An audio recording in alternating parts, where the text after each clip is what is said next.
Welcome back to the weekly Cyber Review. I'm your host, Cybercopy. I'm here with Honto Shinobi and Ricardo Estevaz. Estevan, right? Did I get that right? Almost there, yeah. Okay. Close enough. All right. So, you want to tell us a little bit about yourself? You're a Well, fellow YouTuber, I believe, right? Yeah. you're talking about me. Yep. Okay. Well, I'm a fellow YouTuber. I work as a comedian, a musician, and a gamer, and also as a designer. And yeah, I actually got to meet Chris through YouTube, and I watch some of his videos, and we we got in touch. Well, okay. So, you do mostly Portugal videos, right? You don't do much English. Yeah, not usually. I all my channels are Portuguese, Okay. including the music channel. Yeah. But you can speak English, so you do understand it, which is good. I do, I Nice. do, and yeah, I give my best whenever I can. So, yeah. All right. And so Honto is also straight up ninja on YouTube, right? That's right. Yeah. So you ever gonna start making videos? I've made some in the past. I didn't transfer them over to my new channel. Oh, So I'm sure I will at some point. It's not really going to be as consistent as I'm sure your videos have been. I just more like kind of do whatever is motivating me at that time, whatever I'm enjoying doing. okay. Did you want to give your YouTube gaming channel, Ricardo? It's as simple as Ricardo Esteves. It's the name. Gaming. So I have the three channels: is humor, music, and gaming. Okay. So yeah, it's pretty much it. But it's in Portuguese. I don't really understand. If I don't really know if you're gonna understand anything. So, I'll but I put appreciate it. links to both your pages in the description after this. Well, Oh, let's thanks. get around to the main topic, and we're gonna do a review for Team Fortress 2, which we all had a chance to play over the last. Well, I probably played quite a bit of it. I have over, I think, 300 hours now. How much hours I do have you guys over a have? thousand. Oh yeah, master Uh, right there. I have like 1,200, I think, yeah, I and that's don't. actually after I did some rollbacks. I have no clue, but I played not for 20, I guess. No, more than 20. I think you. I don't really have the time to play it. I don't Yeah. know. All right. Well, let's start off by talking about the audio. What did you guys think about the voiceovers? Uh, well, I should I start? I don't know. Well, the thing is, the voiceovers. It's a first person shooter game, so the voiceovers are actually a lot reduced, very reduced in terms of the communication and the music is not so relevant as the gameplay itself. Yeah. So one thing I like about Valve games are the Z, X, and C keys, where you can actually press them, and then you have hotkeys with certain speeches. And you actually told me this the other day. I had no clue. I didn't realize that until you told me that all the voices are German, or at least the accent. So I think it brings a certain.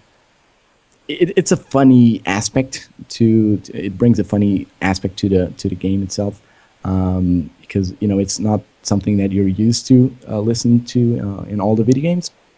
So I think it stands out a lot in that terms, and they're quite funny as well. So yeah, I like them a lot. Yeah, I thought they're pretty good. What were your opinions, Honto? Well, I mean, when it comes to the voiceovers, I've played Team Fortress a lot, and I really like the character backgrounds and everything. I know that they all have different backgrounds in terms of where they're from, and you can tell, that one's from like supposed to be from Boston and Scotland and Russia and Germany and all those different areas. And of course, they try to make it silly because it's kind of cartoony, with the basis of the game. So they put silly stuff in there, and then they make it practical with a lot of the voice commands. You don't necessarily have to queue up your mic or type something. You can, call out if there's a spy, or you can call out different things that you are wanting to do. Different team objectives you can call out just by hitting the hotkeys. So I think it definitely it's well-rounded. It has the comical side of it as well as the part that benefits to gameplay. Yeah, I agree. Yeah.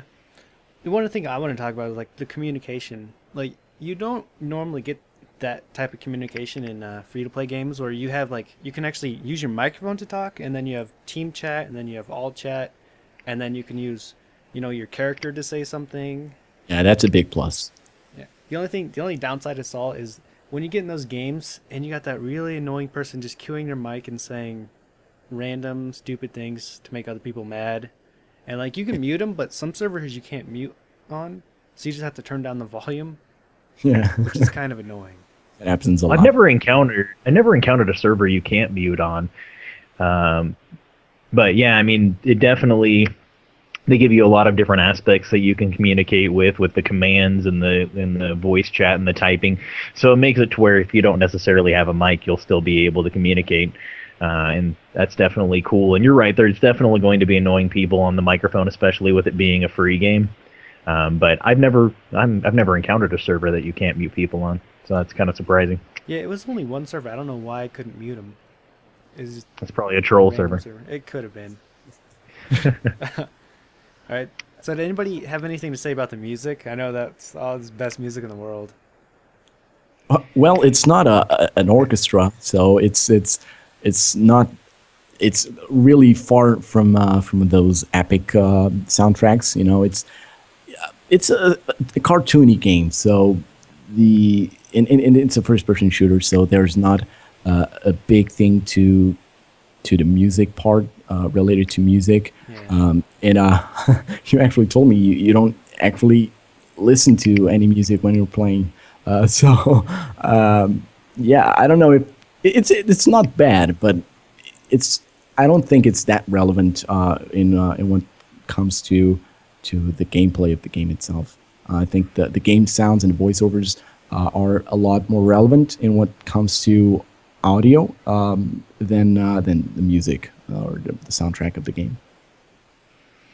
Yeah, when it comes to the music in most games, I'll be honest, just shut off the music right away. I don't like to keep it playing. I don't think it really has I don't think it really benefits the gameplay of most games.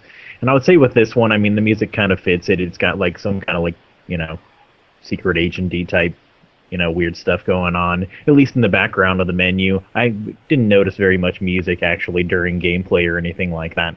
But ultimately, when it boils down to it, I don't think it really took away from the game, but I don't think it really adds anything to it. Yeah. I kind of agree with you there. Like most of the time I turn off the music for it, and I'll just put on like Pandora if I'm just playing by myself, and just listen to Pandora and just kill people or kill robots, whatever. So does anybody have anything else to say in audio, or do you want to move on to graphics? For me, we can move on. Well, when it comes to audio, I mean, I'll just talk real quickly about, general game sounds. I think that all the game sounds pretty much they have game sounds for pretty much everything, the different guns, whether it be a laser gun that fires bullets, explosives, things like that. So I think they did really well. And then some of of course, since it's a cheesy game, some of the stuff kind of has, more of a comical type sound to it and everything. But I think they've done really well with, just in general, the sounds kind of fitting the items and the gameplay. They're quite funny. There's this sound that I really like the sound, but it can annoy a lot. It's the sound when you hit someone when you're playing online. But if you're playing, for instance, like I don't know, as a pyro, and you're constantly hitting certain people, the sound it's like this annoying bell that keeps playing, so you can actually turn it off, but I like the sound, although it can get pretty annoying real fast. So Oh yeah, I remember that. I think I turned that off a long time ago. Yeah. All right, well, let's move on to graphics. Honestly, I thought the quality of the graphics for what they are really, really good. I don't know. They're really cartoony. They're not too realistic. You still have blood, and like when somebody's dead on the ground and you shoot them, their limbs will start moving around. Yeah, it's really good. Yeah, I think that's the thing about video games, because certain video games just concentrate, or certain companies, they just concentrate too much on the graphics, and they forget a lot about the gameplay. For instance, It mostly happens with racing, sports, and war games, where you can see a constant improvement on the graphics, but then it lacks a lot in terms of gameplay. A lot of those times, you know, that's the thing. For instance, Minecraft. It's a game that it's not about the graphics. It's more about the playability or the gameplay. And I think that certain companies, for instance, Clay Entertainment, when they created Don't Starve, they were focused on realistic graphics. So yeah, there are two edges where you have the cartoony type of graphics, and then you have the realistic graphics. And yeah, most of the times, I think that the games that actually concentrate more about the gameplay, because when you create a game about, in terms of around the graphics itself. So if you create a game about when you concentrate too much about the graphics, the next version of the game that you create, you're going to try to improve the graphics. For instance, Crysis or Far Cry or Grand Theft Auto, you're going to try to improve not only the gameplay but also the graphics. But when you create a game about when you just don't care that much about the graphics, and you make a cartoony game, or in terms of graphics, you just don't care that much. You try to invest more in the playability and the gameplay. There's nothing. You don't waste any more time upgrading or improving the graphics. So if you make a new version of a game, you're gonna try to improve.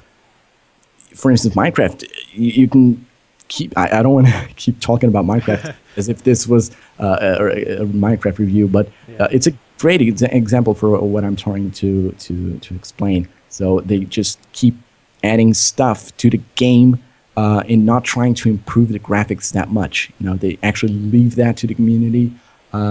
So yeah, I think in terms of that, in terms of graphics, I think that Volvi has done a great job.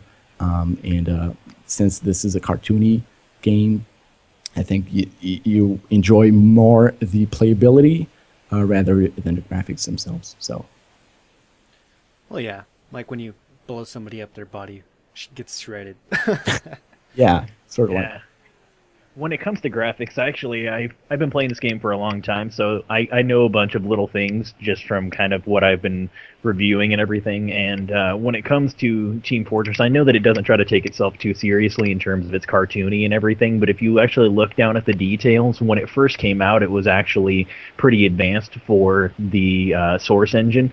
I know that it was the first game that they released that had their mouths moving, so like if one of their characters was saying something in the game, if you actually look at the character, he's actually saying it, and it was their first game that they released that had that. It was the first game that they released that had, I mean, it's little things like there wasn't so much. I think that this game was the first time that they had gibs, what they call it, like when they blow apart into pieces and everything. I don't really remember seeing that in any of their former games. They have it in games that they've made after this. And then there's other things as well, like the ragdoll animations were upgraded, in terms of when the characters get like launched across the map by explosives and things like that. I know that they've made weapons that can have like for instance, the bot killer weapons, how they can kind of dangle around. They have weapons that kind of have animation on them even when you're sitting idle and stuff like that. So little things like that were a really big improvement on the Source engine, and I think it just showed pretty cool. It showed the kind of cool stuff that they can do with it, all the way up to, of course, like unusual hats, which most people don't really get into, but I think it's pretty cool being able to have like fire or rain or smoke or whatever on those hats. And obviously there's not a lot of people running around with them because they're pretty rare, but it's them practicing the kind of visual things that they can do with their engine, even though it's a cartoony game. Yeah, that kind of brings us to like one of the other parts in graphics, like visual upgrades. Like having the ability to buy something to make your character look a little different is always a plus. Like you can unlock new weapons to make yourself look a little bit different, and they have different abilities. Some of them are kind of just standard, but when you use keys and unlock a crate and you find that one awesome unusual hat that has a really cool effect, that's a nice way to keep the free-to-play model going without making somebody too overpowered. Well, overpowered at all. They don't have any extra damage. They don't have extra life. And they have paints, too. You can buy paints and put them on new hats and other stuff like that. Yeah, I think that's a huge plus on the game. I think it's a very important thing when you play an online game, the ability to customize yourself and your character.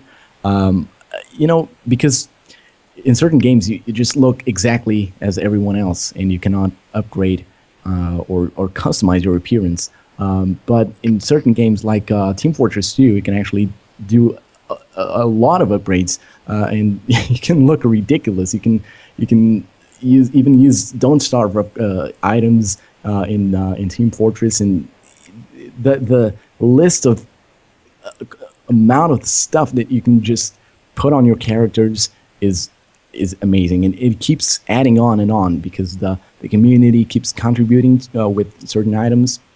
So yeah, it's like an endless list of upgrades or visual upgrades. So I think that's a huge plus on the game. Yep. Yeah, it's one of my favorite parts of the game. I don't really get too much into the hats and everything. I definitely like unusual hats just because of the rarity of it. It's kind of a symbol of wealth, and then also you can kind of trade them around and just have fun, trying to get the new, a new hat and stuff like that. But I think it's cool because it does give you a lot of options in terms of customization.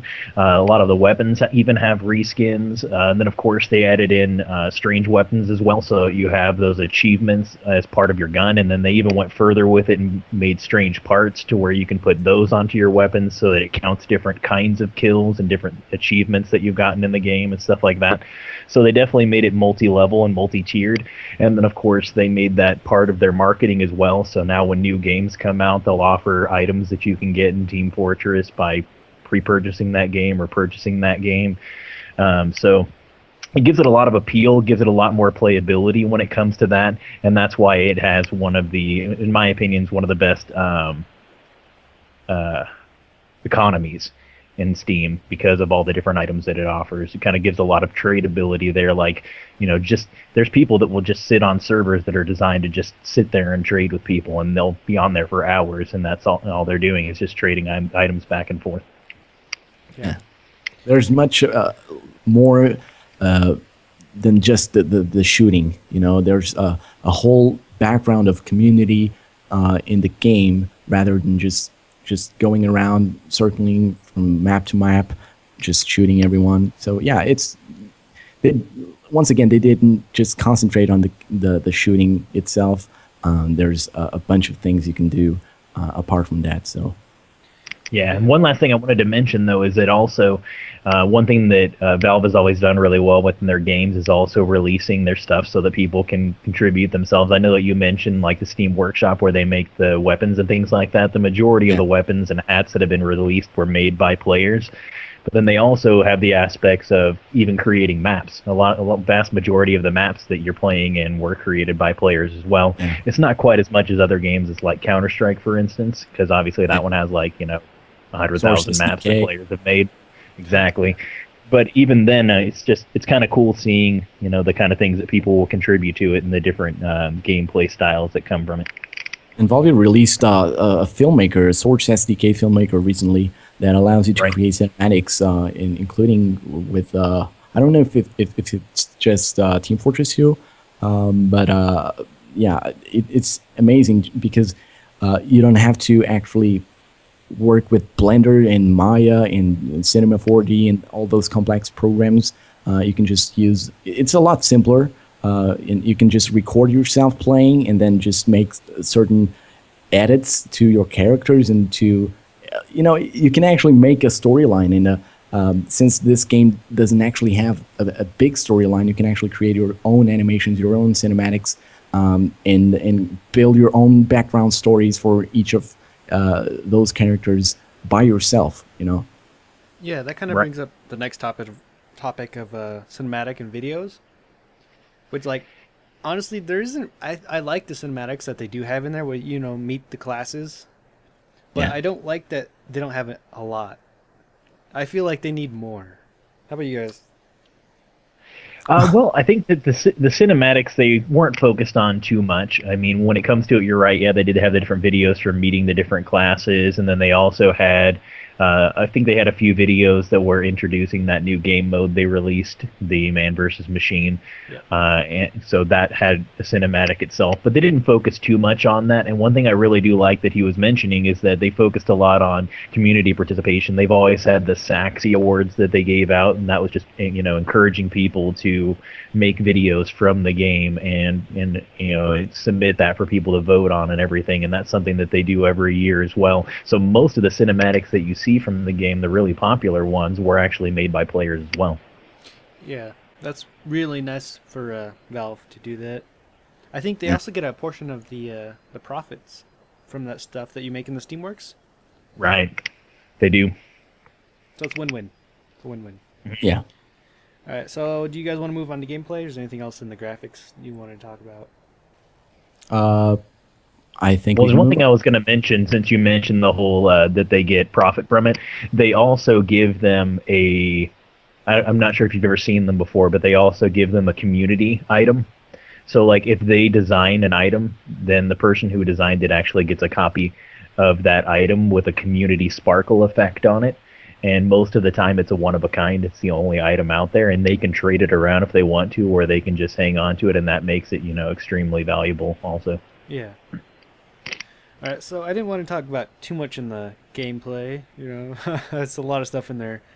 As far as, like, I guess we can just knock out two of these. The movement, reaction time, controls, and key bindings. Honestly, I thought those were pretty much spot on for a free-to-play shooter game. You don't have too much lag during movement unless you're on a really bad server.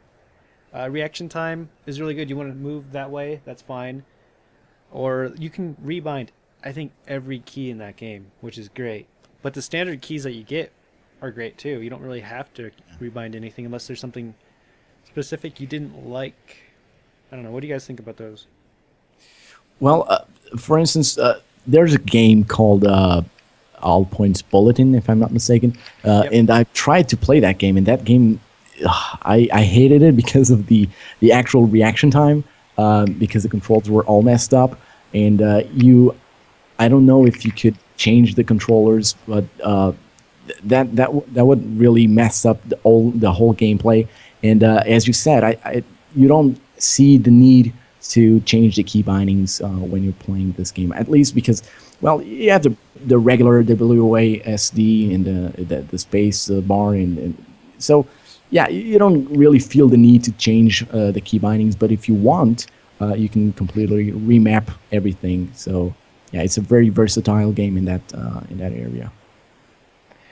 Yeah, when it comes to the controls, I think they did a really good job with it. I like pretty much all of Valve's games when it comes to the controls, and that's why a lot of people have kind of mapped their same control system on a lot of the other first-person shooters out there. And I kind of like how they gave it diversity for all the different characters as well. The keybinds are different in terms of what weapon that you're accessing and stuff, and the kind of stuff you can do with it depending upon what character that you're using, because some of their weapons will have secondary functions to them, some of them won't.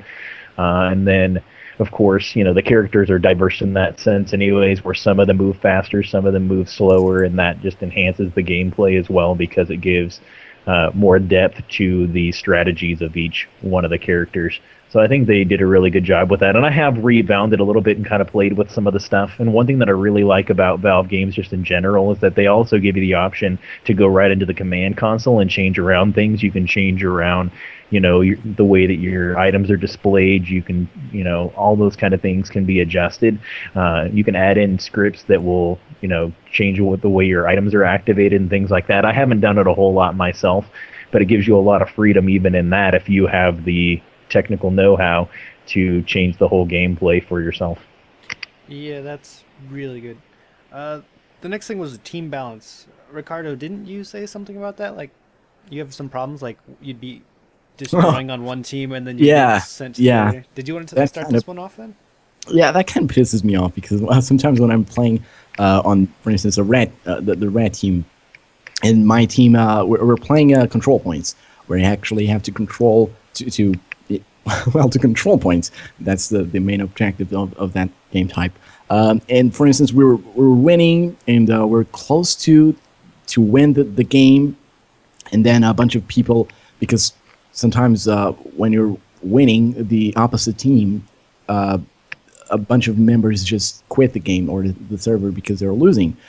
So the teams get unbalanced, and sometimes the people that is on the winning team, they get transferred to the losing team, and it actually sucks because you're almost winning. You've worked so hard just to make your team win, and you probably even created some connections with other members on the team, and then just bam, just from 1 second to the other, you're on the different team, you're losing, and you actually lose the game. So yeah, it's kind of a bummer, but well, what really counts at the end of the day is actually the gameplay. So yeah, I don't really get that annoyed by that. It's annoying. It's annoying, but it's not that terrible, I guess. Do you have any follow-up, Honto? Well, I mean, team balancing never really bothered me too much. I've definitely had friends that gripe about it and everything. I've kind of gotten used to that aspect of the game, but it can be kind of frustrating when you get kicked from the winning team to the losing team because people raged out on it. But I know it's a free game. There's always people leaving and joining like all the time. And I've noticed that, like, for instance, if you stay on a server for a certain amount of time, you pretty much become one of the highest ranked people on the server because of how kind of roundabout it is, people always coming and going. So I think it probably wouldn't function very well if they didn't have that aspect in it. I mean, teams would get stacked pretty quickly because of people quitting when they're losing. Yeah. For me, it's always kind of been like the server I join. Like, some servers have the team balance on automatically, and some servers don't. Like, you can get on a team with like 3 missing spots and half your team's AFK versus a full team. And it kind of just makes you want to rejoin a different server. Well, but a certain aspect that I really like about this is you don't actually have to wait until the game ends to be able to join that server. So yeah, you can just pretty much join the game at any time, or the server at any time, and just play as you wish. You don't have to wait for the waves or the rounds to end. Once again, that makes the game keep moving on forward, and people coming in and coming out, and that's actually a must, I guess. Yeah. Another thing I kind of liked about Team Balance is you're not required to have specific classes. If everybody wants to go heavy and medic, they can. They don't have to, have one of each class before. I remember when I used to play Day of Defeat, I think it was Source.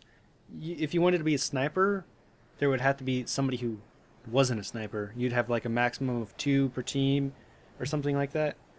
And doesn't that actually happen in Team Fortress 2? Because sometimes there are, for instance, too many snipers, and in certain servers you cannot do that.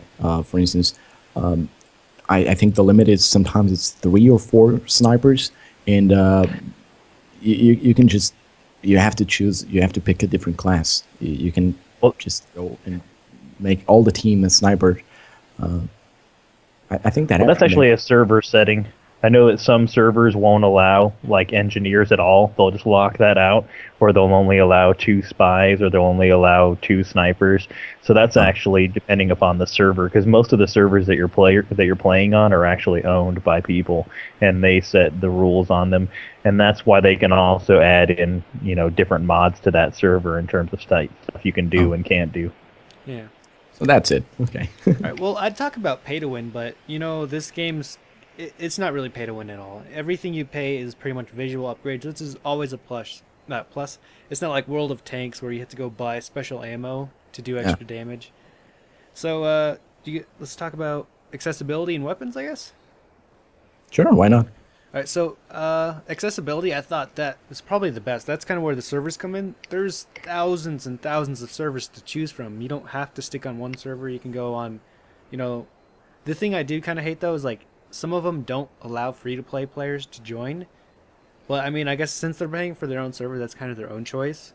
Yeah, and there's the options of just searching for. There's a bunch of tags where you can search for the map type, you can search for the latency, you can search for if the server is full or not, if it's password protected. So there's you actually can find. It's like finding a needle in the middle of a fen. Is that it? I don't know. I don't know the name. Haystack? Needle in a haystack. Haystack. Yeah, that's it. I don't know. I don't know why I said that. But yeah, it's you can find whatever you were looking for. You can get what you want. You can find a specific server for a certain thing. A server dedicated specifically for achievements, the control points, whatever you want. You can find that server in the middle of those thousands of servers. So that's great. Yeah, I think it definitely has really good accessibility. I mean, it gives you a lot of different ways of finding servers. If you're looking for something specific, you can just search through the server list, or you can select what kind of server that you want to jump onto in terms of game type, and it'll find you one that has space for you and that has decent ping and everything, so you can jump onto that one. The only real downside I would see with the accessibility at all is they have started kind of putting into like a beta type party option, where you can, start a party of your Steam friends, and then you can find a game that way. And when they first released Man vs. Machine, that's when they started doing it. They still have it betaed underneath, the other game types. You can do the same thing with the other game types, but there always seems to be a delay when it comes to that for whatever reason. Like, you'll see on the list that there's 200 available servers, but it'll still take, 5 minutes for them to put you into a server. And then sometimes it'll keep putting you back into the same server that you just came from. So I don't know. It's kind of weird when it comes to that aspect of it. I can see what they're trying to do with it. They're trying to make it to where it's easier for you to jump into a game with your friends. And I know that they did that when they released Man vs. Machine. That's really the only downside I saw to the accessibility of the game, especially when they first came out with Man vs. Machine. It would literally take you like an hour to find a server, but that's just because everybody was playing it. Yeah. So weapons. Honestly, good. Yeah, that's it. End of story. Good. No, they have like hundreds of weapons, right? For each class, they probably have at least 20 different types of primaries, and then secondaries, and then melee, and everything like that. You got different swords, you get knives, you get a icicle for the spy, so when you stab people, they freeze. Yeah, and a good thing is exactly that. Each weapon has its own special ability, and now there's no weapon that is totally overpowered. So there isn't the best weapon in a class, I guess, because certain weapons have ups and downs. All the weapons have ups and downs. So certain weapons, for instance, make you gain up to 100% of your health when you kill someone, but you can't use any other weapon until you kill someone with that same weapon. So yeah, you have ups and downs, and so it creates a sort of a mini game where you have to choose the best options, the best weapons that suit your necessities. So yeah, I guess that's a really fun part of a game, because you can actually you can't have the best weapon, so no one is totally OP against you, Yeah, and you can also find every weapon. You don't have to pay for them. Yeah, you can also trade for them, anything like that. Do you have anything to say, Ponto? Yeah, definitely. I think that the weapons in the game are great. Some of them, I have my preferences for. Some of them I don't really use at all. And what I really like about the weapons is that it can totally change the style of gameplay. Like, for instance, the Dead Ringer with the Spy makes it to where you can only go invisible when you get hit by something, but then at the same time it negates like 90% of the damage. So it gives you extra survivability on a really squishy character that normally dies pretty quickly. And you also, feign or throw down your fake dead body, so then you can kind of have that air of trying to trick them, and that completely changes it. It's not just turn invisible, come back out, try to stab somebody. Now you're faking people out and stuff like that. And then of course you were talking about the Spicicle, where you can that helps him against his hard counter, which is the pyro, because that can either put him out when he's already on fire, or keep him from being able to be put on fire. And then they have like shields with the demo, which actually puts him into what people consider to be like a subclass for the demo, which is the demo knight, because then he's got that charge which gives him crit strikes with his melee weapon. And some people will just be full melee with him because of what he has there, because you can give him like boots that give him a faster turn radius, and it kind of changes things up and puts in those kind of subclasses and different ways of playing the characters. And the weapons just give the game a lot more depth. and a lot more playability than if they all just had those standard weapons. All right. Well, for storyline, let's go ahead and move on. Try to finish this up, wrap it up. We kind of covered characters already with communication. We and cinematics. They all have kind of their backstory and everything special. So for objectives, I think it'd be more of the different type of game modes and objectives, like. Well, still regarding the characters, I want to say you have a very well balanced team, because, well, not team, but the actual characters are actually really well balanced, because once again, none of them is totally OP. So you have, for instance, the heavy, which can take a lot of damage and deal a lot of damage, but he's also really slow. You have a scout, where you're actually really fast and you travel from side to side really fast, and you can conquer control points counting as 2 people, not just one. But he's really weak. So yeah, the teams, the characters are actually really well balanced. Regarding the objectives, well, that really there are a lot of game modes you can play. So even that is versatile. So I really like that, because you have control points, you have team death matches, you even have dodgeball, where you can play with your pyro and just use the blowout technique, just to blow out the rockets, and just play dodgeball like that. So yeah, it's actually a very versatile game. Yeah. Yeah, when it comes, I loved it. Yeah, that made no sense at all. Both of them,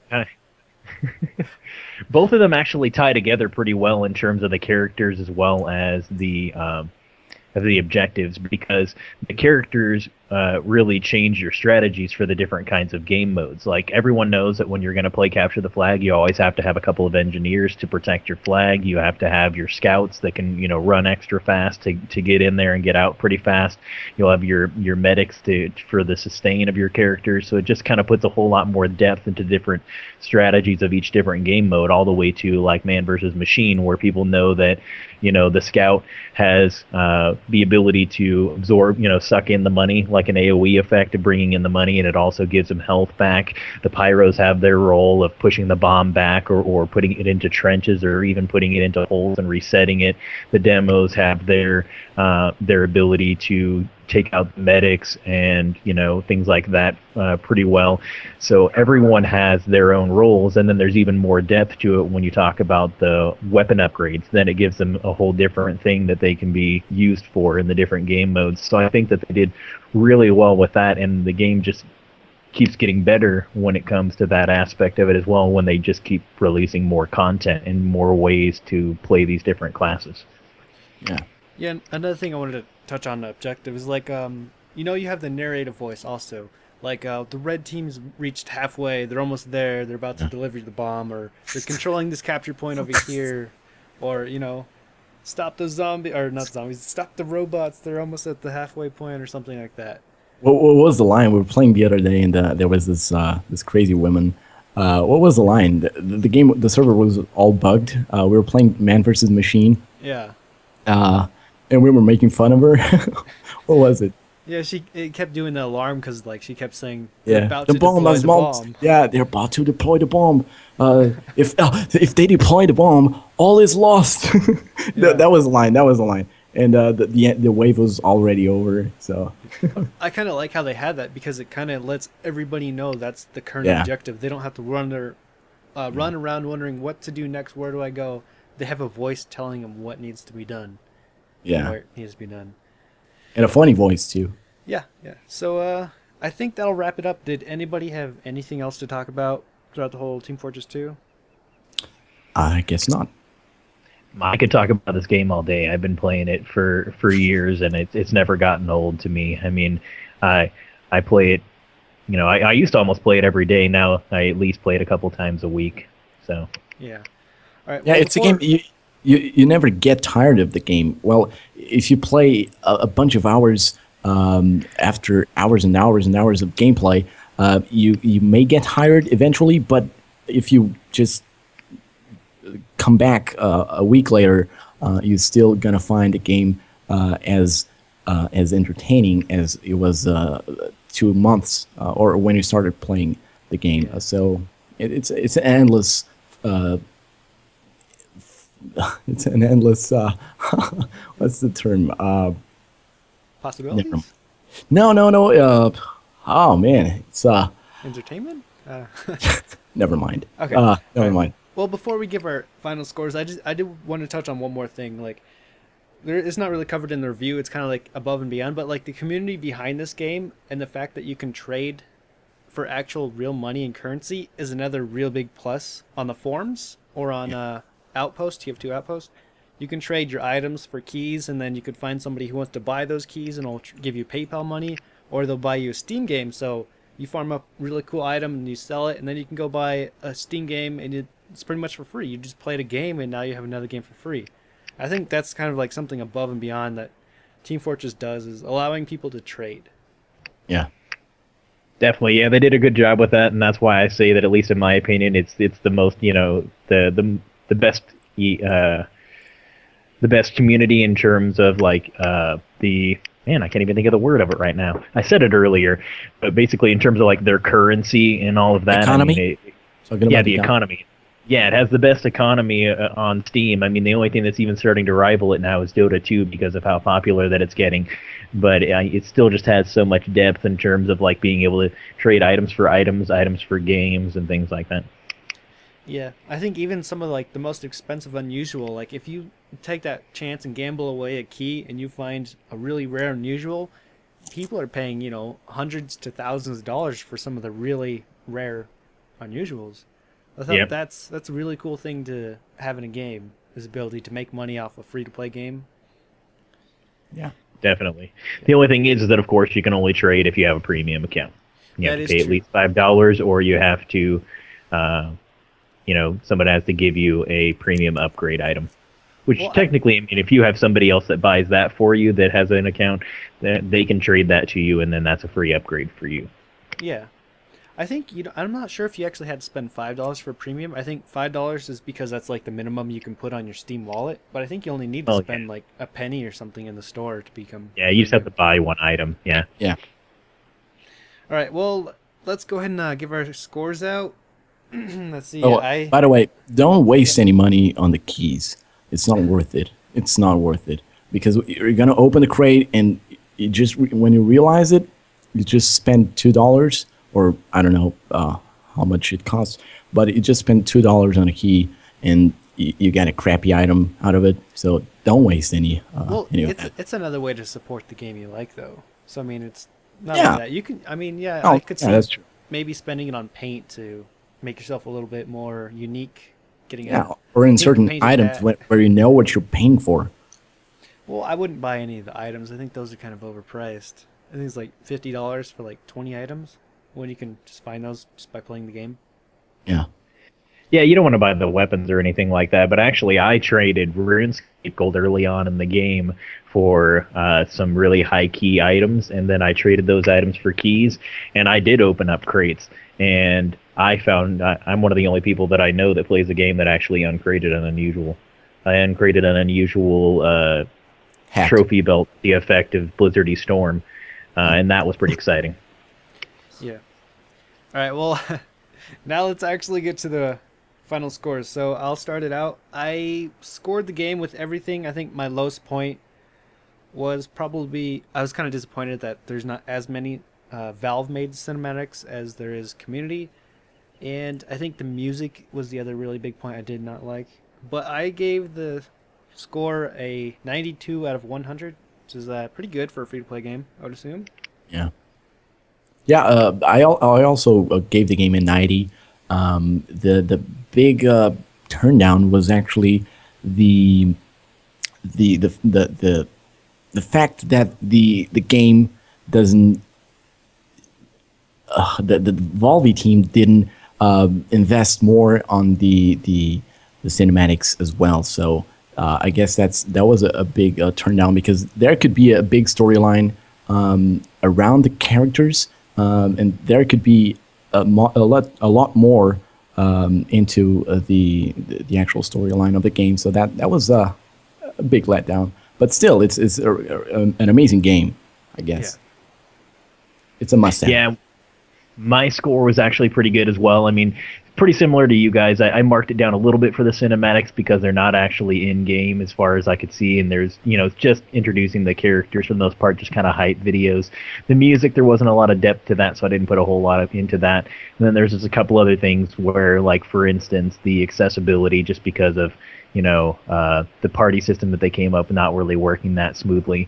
But still, I mean, with how it shines with everything else, I still gave it a 95. Yeah. That's our highest score, so that's pretty cool. Yeah, it's a great score for a free-to-play game.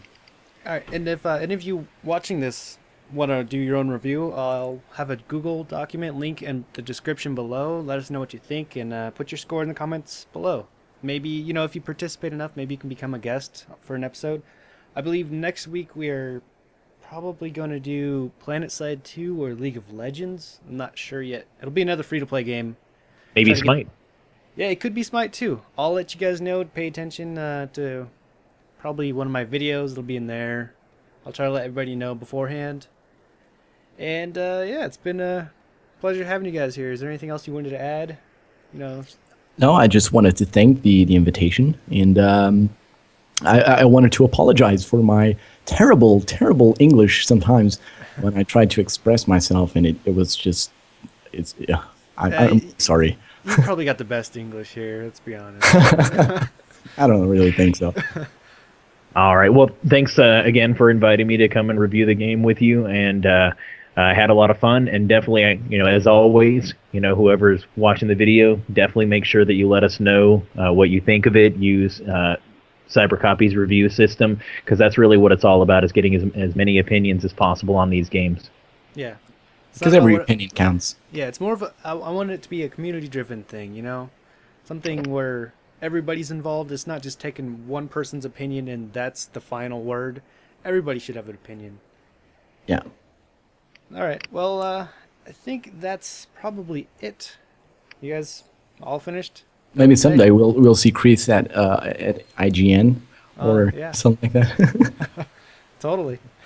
All right. Well, thanks guys for watching, and stay tuned for the next episode. See you next time. Bye-bye.